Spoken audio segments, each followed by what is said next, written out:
You're listening to the Downshift podcast, taking you trackside for all things motorsport. We're four mates from Melbourne breaking down the races, the drama, and everything in between, all with a little banter and a lot of passion. If you love motorsport and cars as much as we do, make sure to hit that subscribe button so you're always on the grid with us. So it's lights out, drop the clutch, and let's get racing.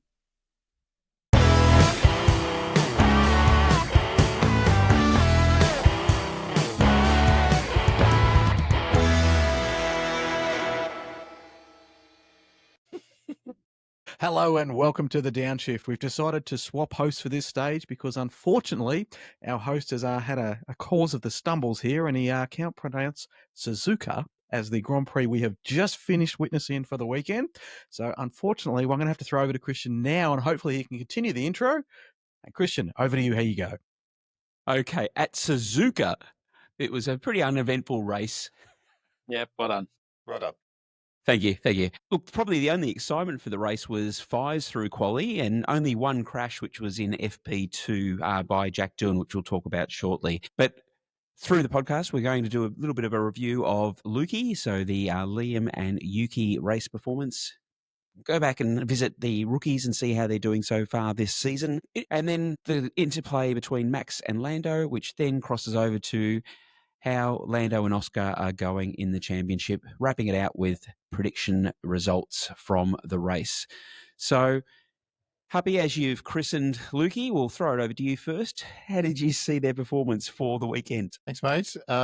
It was a really, it was a bit of an anticlimax after the lead up into this one with all the drama at Red Bull. As you know, you guys were all over at my place. We watched the race together. I wouldn't call it a bore fest, but I guess I just did. It was a pretty slow race, as you said. It was a Suzuka, a favourite track of the drivers. They love the downforce, fast corners, but there's only one main straight with a DRS zone on it. There's not a great chance for overtaking. So Liam seemed to struggle a little bit during the race. I don't think he had a very good race. In fact, he actually lost positions. He was neg 4 from his starting position, so not a great race for him. So he needs to keep working there. We presume he's got the rest of the season to prove himself. But Yuki made up a number of positions there.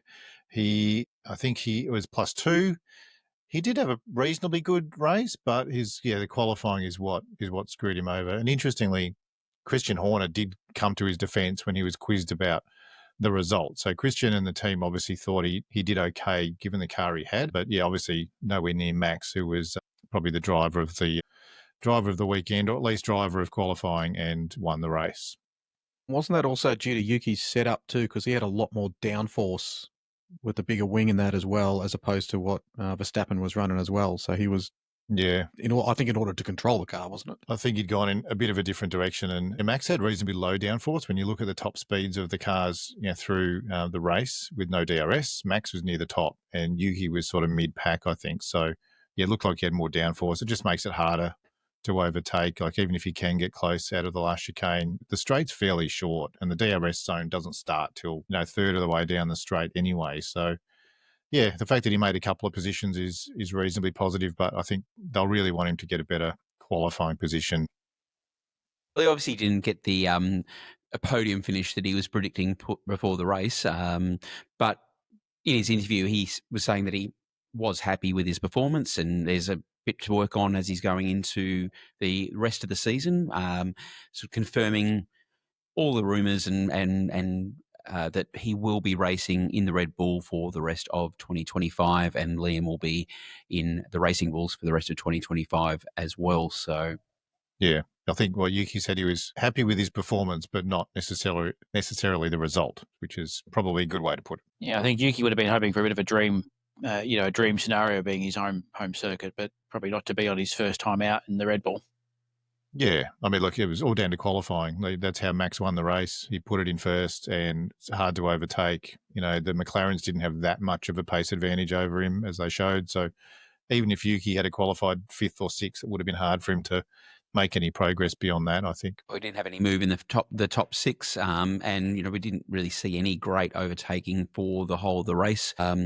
Big question as to whether or not they even consider some changes to the DRS zone to increase that, because just as you're saying, Happy, wasn't enough room to even get close to anyone in front of you. No, and at the start of the race, like there was forecast of rain for a few days prior, so everyone was hoping.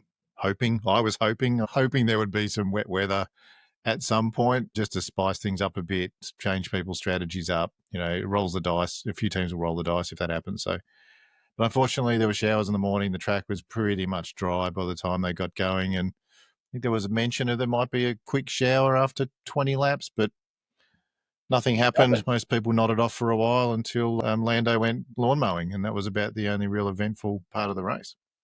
Well, I mean, we can sort of thank the fact at least we had some rain because it stopped the grass fires on the side of the track because, that was a rather uninterrupted practice session that we had there.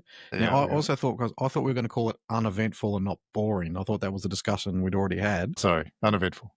Yeah. Personal opinion. They did water the grass before quali, I think it was, at one of the practice sessions, but obviously didn't water it enough. But yeah, the rain in the morning did a good enough job. Well, I think boring was Max's description, wasn't it? Well, uneventful at the front, Needed wasn't a it? pillow.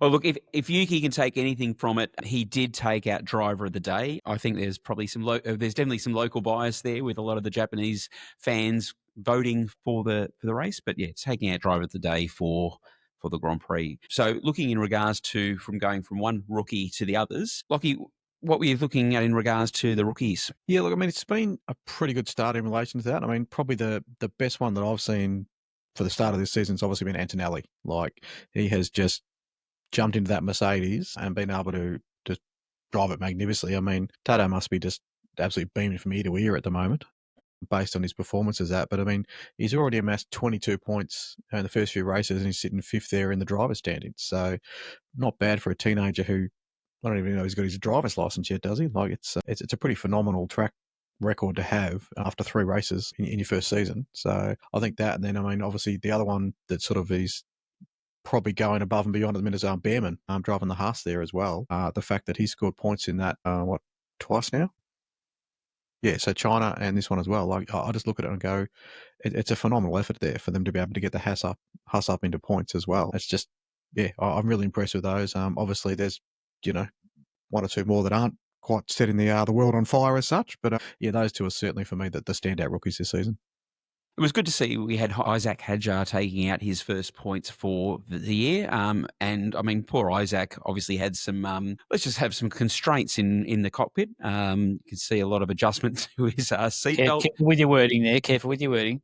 Very, very, very delicate. But and you could see Isaac was in some severe pain going through the practices with the adjustments to his seatbelts. They finally got that sort of sorted out, and again finishing with his first points for the season. So a really good result for him. I think he drove really well. He showed great composure, consistency, and good pace through the race as well. I laughed when Hadjar had the belt troubles in quali as well, and then I think on the way to the grid he said, "Oh, we've uncovered a new problem now that the seat's moving." So they had plenty of dramas in that car.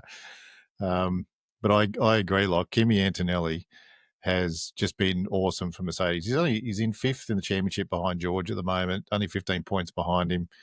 Yeah, he's still doing year 12. His mum's probably packed him a school lunch for the Grand Prix weekend. But look at what he's doing. Like, he's just smashing it at the moment. So yeah, doing really well. And doing.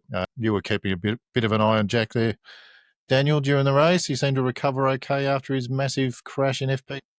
Well, I think he did all right, didn't he? Because considering he probably had pretty much a brand new car by the time it came to Sunday. So, I mean, that was a pretty nasty thing that happened there with the crash. I talk about the DRS zone not being long enough, but it went through the corner, and yeah, probably. I mean, I kind of would have thought they might have, I don't know, had something a bit more reliable than you've got to push a button before you get to the corner, because you've probably got a lot to think about as you're screaming down there. But to be fair, 19 of them managed to push the button. There was only one that forgot. So well, that's right. yeah. But I think, wasn't there a comment about the simulator didn't have the button, or it wasn't? No, when he was doing the simulation, he was actually in the simulator. He found that he didn't need to turn the DRS off going through that corner. And so that's what he had got used to on the simulator. And so not doing that in regards to the actual racetrack, he thought it would be pretty much mirroring the simulator. But obviously with the DRS is you've got very little to no downforce on the vehicles. Any slight movement is going to make a massive difference to the car. And so we saw that there, where you could see it was just a very slight brake, which flipped the car around, pushing it into the wall. Shortly after that incident, the team came out pretty quickly and said, look, it's not all his fault. You know, they kind of shouldered some of the blame on that. So that was... No, I think they pretty much said it was his error. But, you know, they weren't mincing words. I mean, they were kind about it, but they did explain that the simulator was a little bit different. And there's only 2 tracks where drivers have to do that. I think in Great Britain, they might have to do it on one of the corners as well, but it's only just because when they tip the car into turn 1 there, it's 300 k's an hour. You have to get the DRS flap down before you mash that brake pedal, because normally when you hit the brake, that's when DRS will come off. But you're already turning into the corner, so the rear has already got far less downforce, and it whipped around so quick. But of course, then he lost all the track time in that practice session and had to sort of make up for it. And I think he had the most positions gained during the race, so he actually had a reasonable result given where he started. Yeah, he jumped up 4 positions, didn't he? Yeah, +4. Yeah, opposite of Liam Lawson, who was neg 4. Yeah. So the question is, though, with the performance so far, how's his future looking at Alpine? Well, Limited. We'll have to keep seeing, I guess, but like a big mistake to smash a car that big, you know, I don't think they would have been happy with that, the team internally. But, you know, yeah, his recovery was okay, but they're not going to want a driver making mistakes like that and riding off a car in practice sessions. Kind of expensive. He's leading the Destructors Championship at the moment, I think. Are we keeping score of that as well? Or? They might take him off the insurance policy as a listed driver. I think he's in for the season there. So the only other driver we saw go off the track then was in the race, and we saw the tete-a-tete between Max and Lando, as Max described as an expensive lawnmower. You got a bit of a chuckle out of that, Lockie? Oh, look, I did, and even when it happened, we both went, what was Lando thinking? And then he got on the radio and said, oh, Max cut me off or pushed me to the side. And we were watching it going, no, it was almost an unsafe release because he was already there. So watching it from our perspective, we couldn't believe that they were trying to claim that it was Max's fault. And then, you know, I went to the stewards, obviously came back, and turns out, you know, no further stuff to be done. But you look at it and go, no, he was out. I'm sorry, but that was actually a McLaren mistake. And to be fair, Lando should have actually backed off. He's lucky he didn't bin the car into the wall, because on that grass, it could have very easily just gone to the right and bang, race over. So or damage the car, you know. Yeah, even the floor. I thought that might have, you know, what if you had floor damage, and it would have affected the race time as well. So look, started up the fire at pit exit. Yeah, well, I could have done that too. Yep. Yeah, it was interesting. I mean, look, as a driver, you're always going to try it on, aren't you? And complain that someone pushed you off, and it'll probably look different from when he was in the cockpit, but looking at the TV replay, like Max was in the pit lane, he was exiting in the pit lane, he was in the right position, and it was close though. Like, you know, the Red Bull nearly lost that first place because of that slow pit stop. You know, McLaren have been on the ball with pit stops, as they were last season as well. I think they held the record for the fastest pit stop. And they were pretty solid this weekend as well, and it nearly got Lando to jump Max. So that was probably their only chance though, unfortunately. That's going to be a pretty tough call to jump a team in pit stop though. Like unless you muck it up. Like yeah, that's the thing. It just takes a 0.3 of a second maybe, or 0.2 of a second. Yeah, well, Red Bull had that slow, and Red Bull were behind, so he was already out, and Lando had to come out. Well, he had to be a car length in front to get him out, didn't he? Pretty much, yeah. But I mean, I think the Red Bull stop was about a second slower than it should have been, so there was obviously some hiccup there. They had a couple of replacement people on staff apparently. Yeah, they did. Two new people or something like that. What happens in the work experience, kids using the rattle gun, mate? It just doesn't work as well. But from that perspective, the rules do allow an overtake on the pit exit. You're allowed to do that. But yeah, you want to be able to make sure that you've got traction, you've got tarmac underneath the wheels. So once you hit the grass, it wasn't going to happen, was it? No. And I think that also hurt him as well, because it put him a fair way behind coming out of that, because he had to recover from that and then be able to get back up to Max as well and be able to see as to whether or not he could do it. And obviously Lando just wasn't able to get the pace on Max to even challenge him for first. I found that interesting, actually, because Lando, we saw last season when he was close to Max and they were battling, he would go up the inside, up the outside. He was really trying to, get that overtake done on Max. And sometimes it was maybe a bit desperate. He put himself under a lot of pressure. And I wonder if Max is living rent-free in Lando's head at the moment, because, Max he's a tough one to pass. Like, if you're going to commit, you got to make it stick and make it work. And Max is very aggressive at defending. Fair, but aggressive. And Lando, still had problems. He had problems on the weekend. So, we'll see. I don't know. Lando doesn't come across as aggressive as Max does. So Max is never going to pull over and go, here, mate, that's right, you just come on through. No, you have exactly. to fight for every millimetre of space you're going to get. And if you're going to pass him, it's going to have to be under braking or excess speed coming down there. He's not just going to go, yeah, you fought pretty hard, mate, come on past, it's all good. No. That's never going to happen. It's like, right, I've got the black stuff. You can go over there on the green stuff if you like and have a crack at it. But exactly. Yeah, but very risky from Lando too. Like, if he came out side by side like that, and if it didn't look like he was going to be able to get traction next to Max to get up the inside, the smart thing to do is to just pull back. Don't cover your tyres in dirt and grass and crap, which would take half a lap to clear off. Don't risk damaging the car and set yourself up to try and have another crack at him in the next stint. It feels like he would have been better off just staying right on his tail out of that and just stay with him as much as he could on track. And then to bother about the whole, I need to check with the stewards on that, or he cut me off. Maybe he had one or two laps to try and get a move done and then defend to the end of the race. Yeah. And to that point is, I think this is where both drivers spent way too much mental energy on actually talking about going to the stewards for this. So you had Lando, who was straight away onto the radio going, we've got to get onto this and speak to the stewards. Focus on racing. Stay behind, get behind Max. You've both got fresh tyres. Use that and focus on looking for the opportunity to overtake. I reckon they probably lost at least a lap, maybe a lap and a half, in regards to just the mental effort to be thinking about that overtake or what had happened in the pit lane, whereas that was just wasted.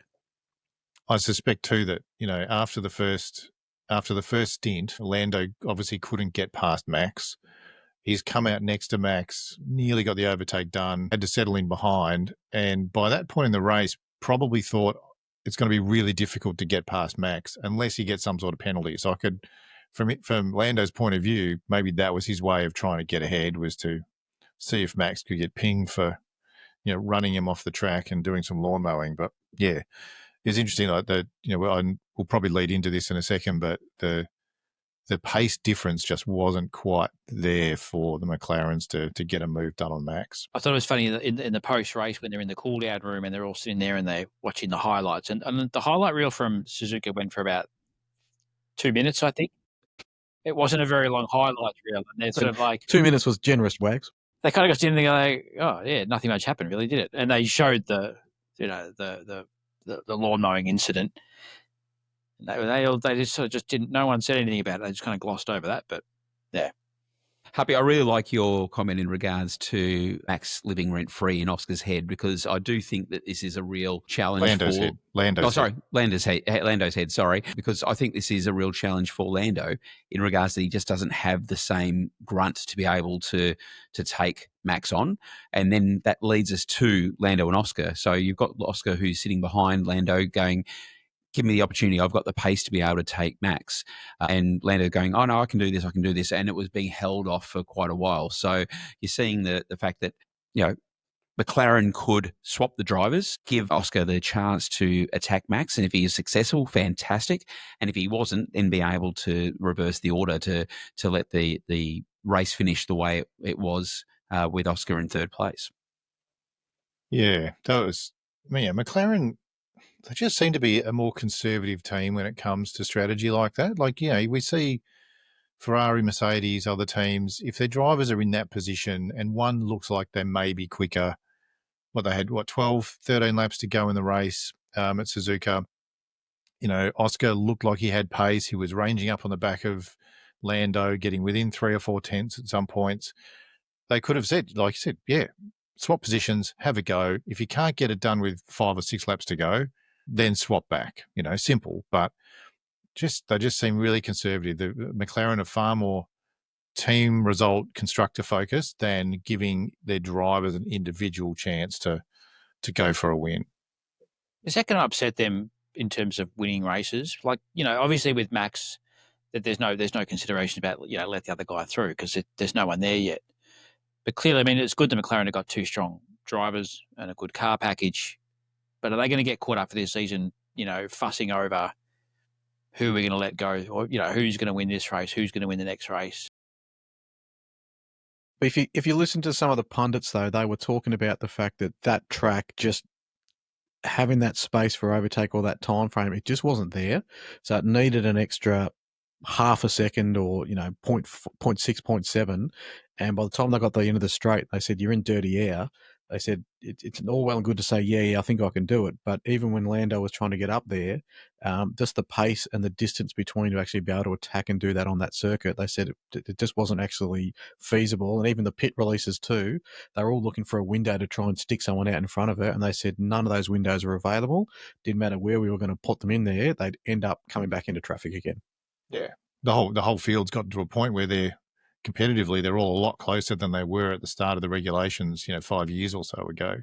And so the only way for for Lando and Oscar to swap positions was for the team to swap them. Like you said, you need 7 or 8 tenths of performance difference to get to genuinely overtake, someone in front of you. And with that track, with the tyres just not degrading that much, there just wasn't enough opportunity for that to happen in the race. So, it would be interesting to see if McLaren change their tune halfway through the season, if one of their drivers is really looking more solid than the other. But I did see a picture of Mark Webber having a discussion with Zach at the back of the pits after the race. And I think I know what Mark would have been saying. It would have been, what the hell are you doing? Our bloke was faster. You should have let him have a go, So I'm sure Zach will be feeling a bit of pressure from a few people to consider a swap like that in future.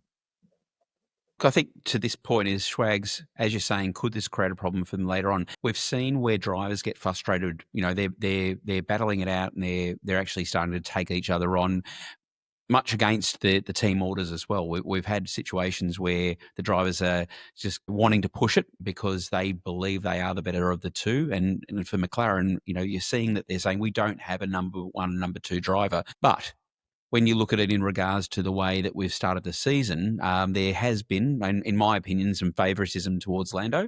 I think, from that perspective, Zach brought him up from the junior competition saying, hey, we're going to win this together. Let's get up there and we're going to do this as one. Oscar's now come into the team and he's showing strong pace. This is only his 3rd season and all of a sudden he's matching it with Lando. We've seen 1 win each and, that you've got the pace. So if we don't see McLaren start to make some smart decisions around this and being able to give the drivers the opportunity to prove that, we're probably going to see a little bit of tussle between the 2 drivers, which could be to the detriment of McLaren's Constructors' Championship. It could be well be right there too. Like there's been the words that Zach has said to Lando, off the record and out of contract sort of conversations about, mate, let's do this together and let's build it up. And then all of a sudden go, oh, hang on for a sec. We got Oscar. He's pretty good. We've just signed him for another 4 or 5 years because we know that he's sort of in it for the long haul. How does that fit into promises made? Yeah, and the last couple of years, Oscar's been, his race pace was initially slower than Lando's. He had to learn about managing tyres and that sort of thing. His quali pace was slightly under Lando. Last year was good. His quali pace was closer to Lando's. His race pace was improving. At the end of the season, Oscar was looking pretty strong. And so you look at the first 3 races this year, I think Oscar's qualifying pace is virtually the same as Lando now. Like he got pole the other week. Very small mistake in qualifying Suzuka. Otherwise, he would have been ahead of Lando again. And his race pace has been really solid. He's been right there matching Lando. So I think you're right. I think McLaren now is in a position where they're like, right, we don't have a rear gunner who's close to Lando. We have 2 drivers who seem to be driving at the same very high level. which one is going to come out on top at the end of the season? That's the question. They should just start a second team and have another two B drivers. I mean, no, you're right, because Oscar was doing well in Australia. Like on a tough track, he was. It felt like he was going to pass Lando in the next maybe 5 or 6 laps before he hit the skids. But even in China, he did well. Obviously, get the pace there, and maybe a bit hard to tell because they weren't out the front in Suzuka. But yeah, interesting. Bahrain will be interesting given pace. It's a quick track, multiple DRS zones. It'd be interesting to see whoever wins quali. That'll be probably the one they're going to back in. Indeed. So given that, as we start to come to the tail end of this podcast, it's a good opportunity for us to be able to review our predictions for we don't need to do that. Japanese We Grand can Prix. probably just move straight on. No need for that this week. No, look, no we're need, out of no time. need. I think we're out of time. We look forward to seeing you next time. Well, look, one of us got points for this race. So if anyone's tuning into this podcast for, in-depth analysis and the right predictions, don't listen to 3 of us.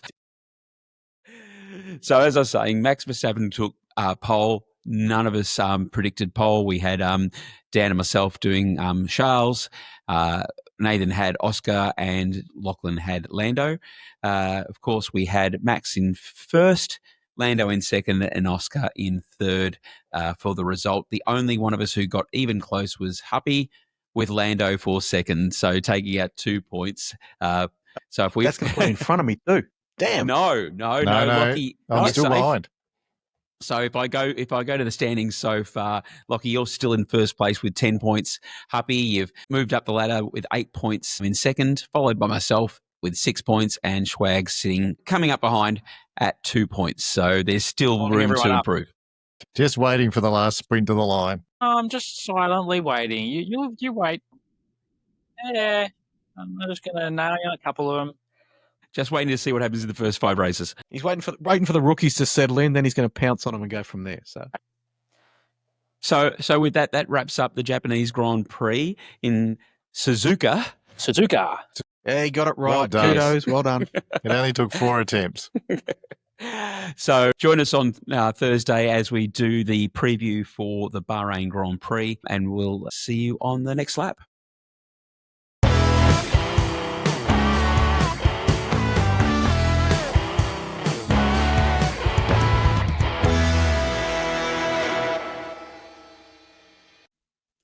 That's the checkered flag for this episode of the Downshift. Thanks for tuning in and hanging out with us in the paddock.